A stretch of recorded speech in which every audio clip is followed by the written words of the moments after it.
ഹേ guys, happy birthday Saleem. ഒരു വെറൈറ്റിക്ക് കാലത്തെ 7 മണിക്ക് ട്രീറ്റ് തരാൻ കൊണ്ടുവന്നിരുന്നു. അങ്ങനെ ഉണ്ണിന്റെ പൂരി വന്ന്, എന്റെ സീര വന്ന്, ഓർക്കുള്ള മസാല ദോശം വന്നു.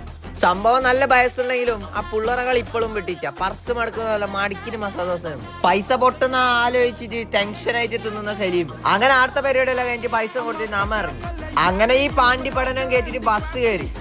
ഇന്ന് തന്നെ ഞങ്ങൾ തൂറാൻ പോകുന്ന അതിന്റെ പൈസ സലീം തന്നെ കൊടുക്കുന്നു പറഞ്ഞിട്ട് എല്ലായിടത്തും സലീമിനെ കൊണ്ട് തന്നെ പൈസ കൊടുക്കും. അപ്പോഴത്തേക്കും കുമ്പള ടോള് കെട്ടുന്നിടത്ത് എത്തി. മിഞ്ഞാന്ന് ഇവിടെ ഫുള്ള് പ്രശ്നം. എല്ലാരും സമരവും കാര്യങ്ങളെല്ലാം ആക്കിയിട്ട് ഒരു ഗുണമില്ല. അവർ ഇപ്പോഴും ടോള് കിടിലനായിട്ട് കെട്ടിക്കൊണ്ട് നമുക്കിനി മാംഗ്ലൂർ പോകുന്നതിലും പൈസ കൊടുക്കണം, കാസർഗോഡ് പോകുന്നതിലും പൈസ കൊടുക്കണം. മുമ്പി അത് കേട്ടിട്ട് ഗോപുവിന്റെ ബോധം പോയി.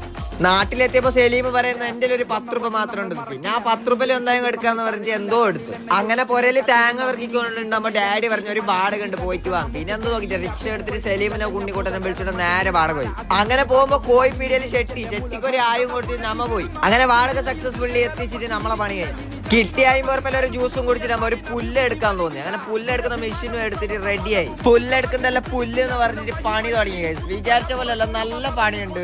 അപ്പോഴത്തേക്ക് അതിന്റെ മുതലാളി പറഞ്ഞ് നിന്നെ കൊണ്ട് പറ്റിയ പണിയല്ല, വില പറ്റുന്ന പണിക്ക് പോകുന്നു. അപ്പൊ എന്തായാലും ഫോളോ ആക്കിക്കോ.